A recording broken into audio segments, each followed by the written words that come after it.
Breaking news tonight, federal agents have seized 3.6 tons of fentanyl and $92 million in cartel cash.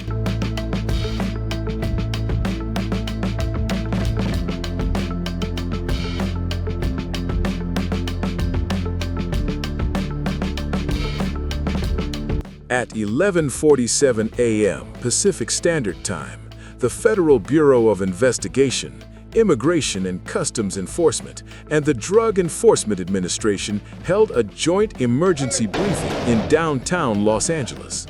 What they announced shocked the nation to its core. 3.6 tons of pure fentanyl seized. $92 million in cartel cash was confiscated. And at the center of it all, a high-ranking official inside the California governor's office, a man the public trusted, a man who walked the halls of power every single day, secretly running one of the most sophisticated narcotics and human trafficking networks ever discovered on American soil. This is not a story about street-level dealers. This is not about border failures or policy debates.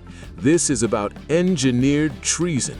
This is about a shadow empire built inside the government itself, where the Sinaloa cartel and CJNG didn't just bribe officials, they installed them.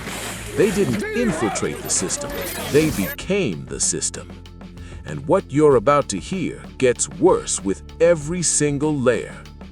The operation began in darkness. 4:32 a.m., Los Angeles, California. The city still slept under a blanket of fog and dim neon light. The streets were silent except for the distant hum of early morning garbage trucks and the occasional siren fading into the hills. But beneath that silence, something massive was already in motion. Over 600 federal agents from the FBI, ICE, DEA, Homeland Security Investigations, and elite SWAT units had been deployed across Southern California in the largest coordinated strike operation in state history. They had one target: a sprawling cartel network that stretched from the border tunnels of San Diego all the way to the ports of Long Beach, from underground super labs in the Central Valley to luxury safe houses hidden in the mansions of Beverly Hills. At exactly 4:32 a.m., they moved. FBI breach teams smashed through reinforced doors at a warehouse compound in East Los Angeles. Flashbangs detonated in blinding bursts of light and sound. Agents in black tactical gear flooded inside, weapons raised, voices sharp and commanding.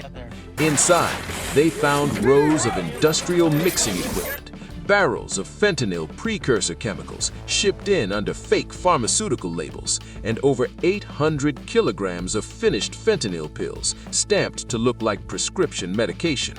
Enough poison to kill millions. Simultaneously, ICE agents stormed a luxury estate in the hills above San Diego. The home was registered to a shell corporation with ties to a fake renewable energy nonprofit. Inside the master bedroom, they found 2 duffel bags stuffed with cash, $1.3 million in bundled hundreds.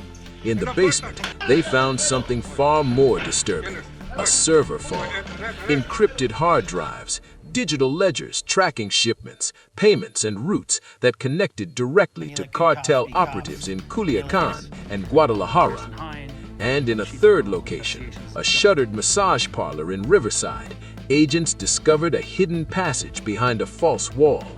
It led to a tunnel entrance that connected to a network of underground smuggling routes used for moving narcotics and trafficking human beings across the southern border without detection.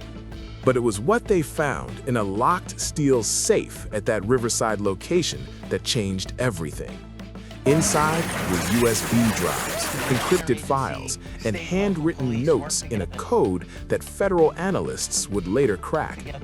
These files contained shipping manifests, GPS coordinates, names of complicit Border Patrol supervisors, and something even more explosive: direct communication logs between cartel logistics commanders and a senior official working inside the California governor's office. His name was Vincent Armand Holloway. Holloway was not some low-level staffer. He was the Deputy Chief of Operations and Regional Coordination, a role that gave him access to state law enforcement schedules, border security briefings, transportation infrastructure contracts, and emergency response protocols. On paper, he was responsible for streamlining government efficiency and interagency cooperation. In reality, he was a power broker, a fixer, a bridge between the cartels and the corridors of political power.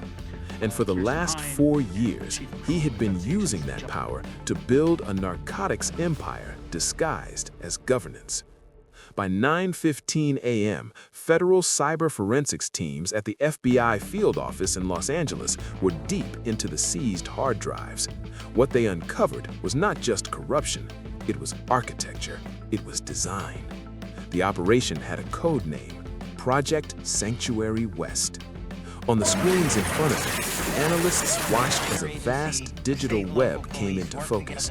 Shell companies registered in Nevada and Delaware, fake logistics contractors with federal transportation licenses, ghost agricultural firms that existed only to justify the movement of shipping containers through California ports, offshore accounts in the Cayman Islands and Panama that funneled cartel money back into the United States disguised as clean investment capital.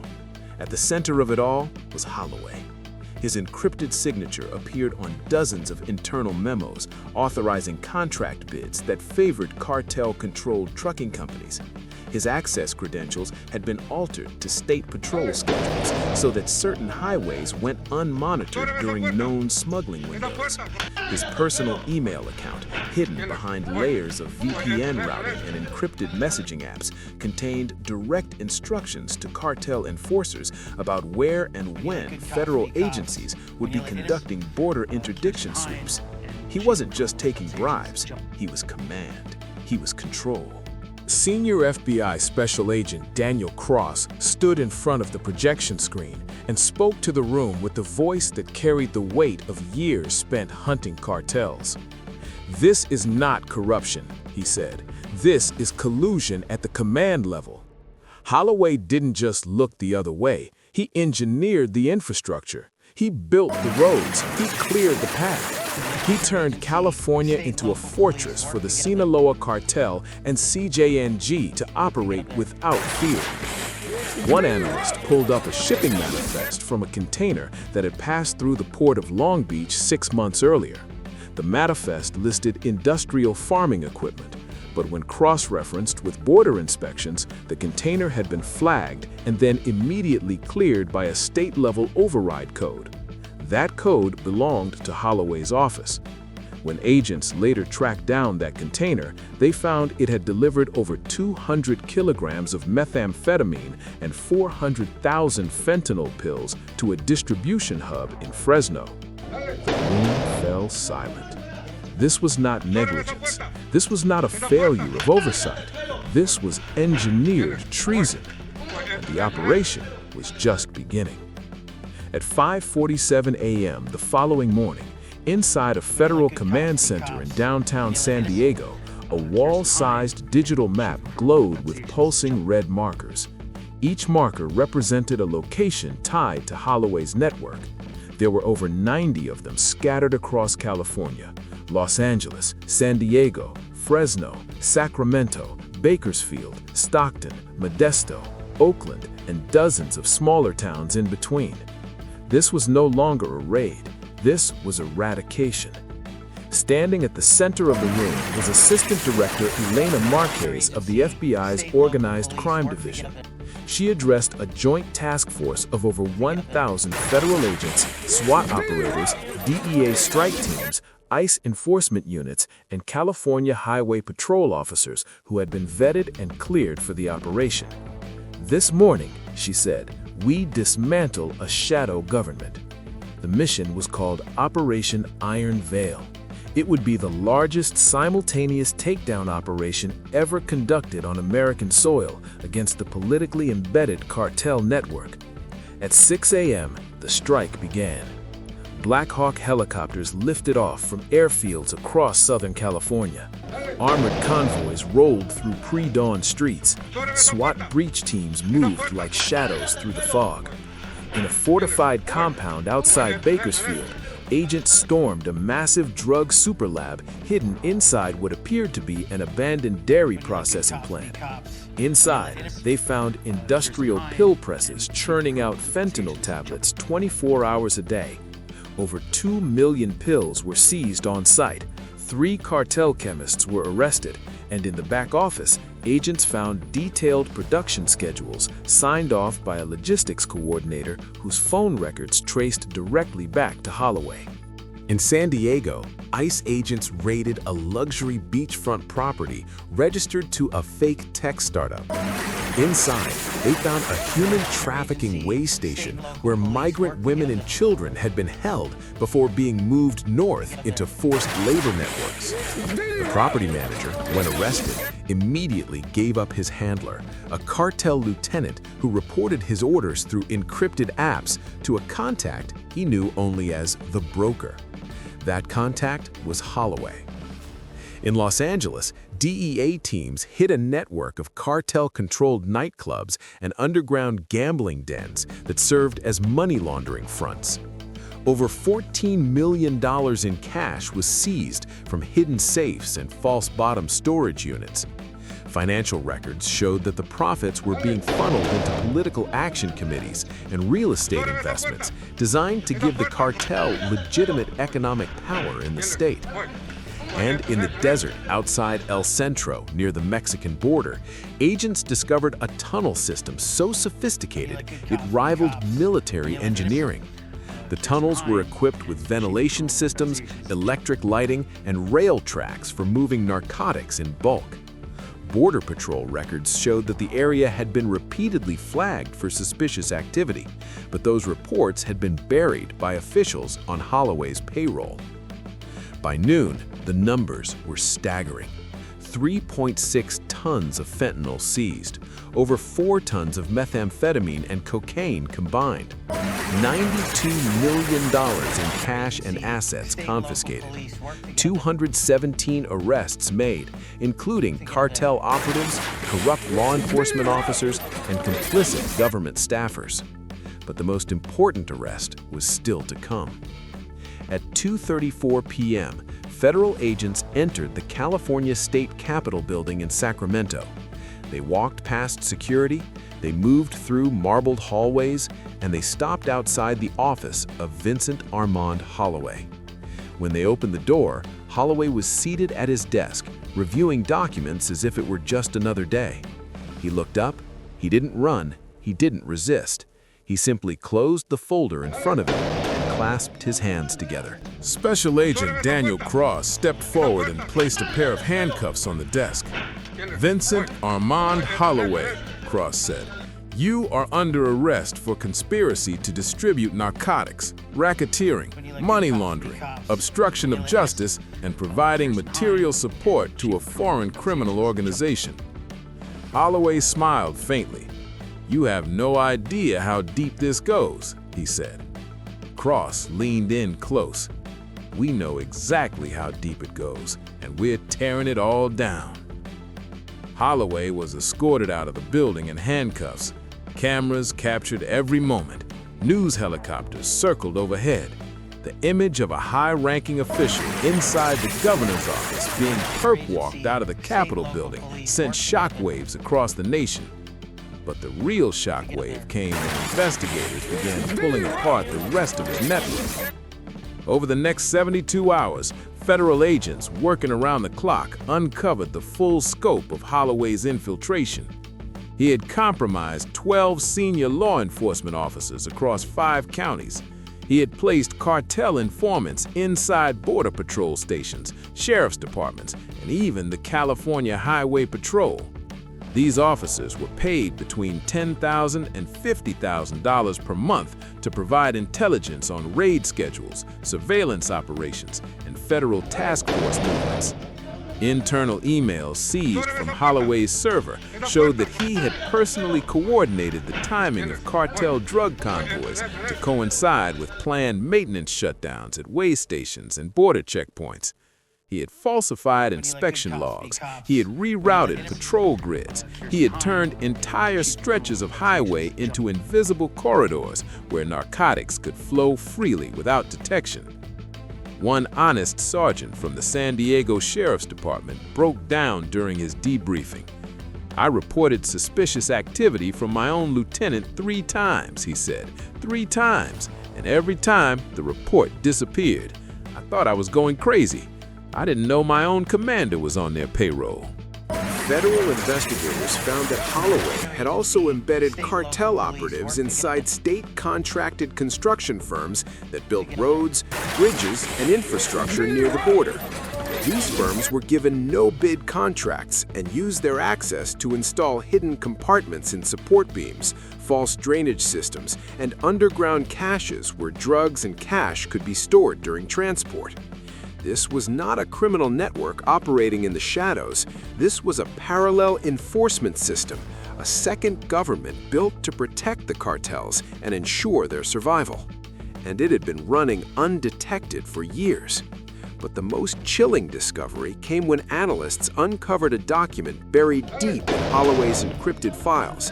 It was titled Phase 3 Expansion Protocol.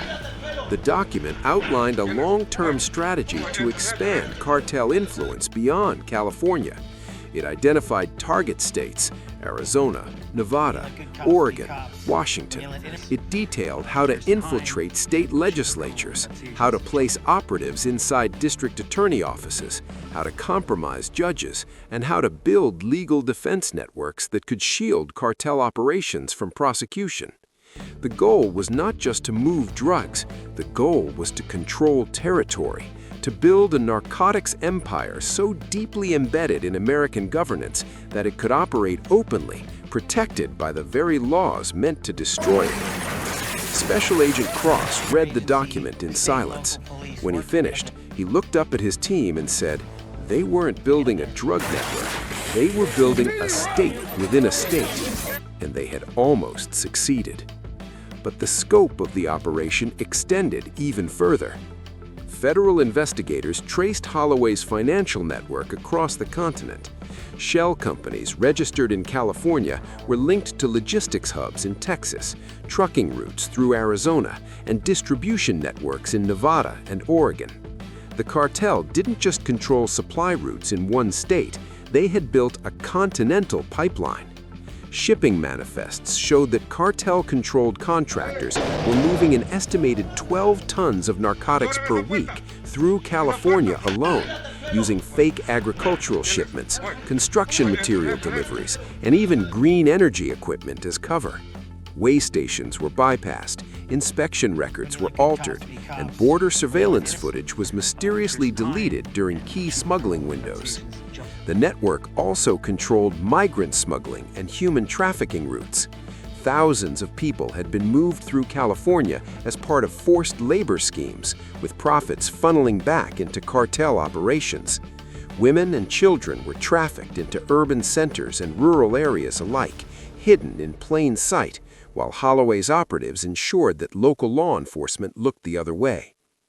One DEA analyst described it as the most sophisticated criminal infrastructure we have ever encountered on U.S. soil. And the files revealed one final, catastrophic truth. Holloway's plan was to turn California into the permanent headquarters of a transnational cartel empire. Not just a distribution hub, not just a logistics corridor, but the operational heart of a criminal organization that could rival nation-states in power and influence. He had already begun laying the groundwork. Political donations funneled through Shell PACs, real estate investments that gave the cartel control over commercial properties in key cities, and a shadow legal network designed to defend cartel operatives from prosecution at every level. The system wasn't just infiltrated, the system was redesigned, rebuilt, re-engineered for a cartel future. And if the FBI, ICE, and DEA had not acted when they did, that future would have become reality. But they did act, and the fallout was seismic. In the weeks that followed Operation Iron Veil, over 300 additional arrests were made. Corrupt officers were stripped of their badges, complicit officials were indicted, shell companies were dissolved, assets were seized, and the entire network that Holloway had built began to collapse. Special Agent Daniel Cross stood before a press briefing and delivered a statement that would be replayed on news channels across the country. This operation, he said, was not just about stopping drugs, it was about stopping a takeover. A quiet, methodical, political takeover by criminal organizations that sought to turn American institutions into tools of their empire. We stopped them, but we cannot become complacent, because this fight is not over. It never is. The camera flashes lit up the room. Questions were shouted, but Cross simply walked away. Because the truth is, power does not always announce itself with violence. Sometimes it arrives in a suit and tie. Sometimes it walks through the front door. Sometimes it shakes your hand and smiles while it dismantles everything you thought was safe. Vincent Armand Holloway was not a gangster. He was a bureaucrat. He was a government official. He was someone the public trusted. And he used that trust to build an empire of poison, slavery, and death. 3.6 tons of fentanyl. That is enough to kill every man, woman, and child in California twice over. $92 million. That is the blood money that flowed through his hands while families buried their children and communities crumbled under the weight of addiction and violence. This story is not just about California. It is a warning about what happens when we stop paying attention, when we assume the system will protect itself, when we forget that power without accountability always becomes tyranny. If you are still watching this, tap the like button so more people see this story. Comment "expose" if you believe corruption like this must be dragged into the light and destroyed. Share this with someone who needs to understand how deep the infiltration has gone. And remember, this story is a fictional dramatization, but the threat it represents is real. The tactics are real. The danger is real. Because somewhere, right now, another Vincent Holloway is sitting in an office. Another network is being built. Another empire is rising in silence. And the only thing standing between that empire and your family is the will to fight back. Stay vigilant, stay informed, and never stop demanding the truth.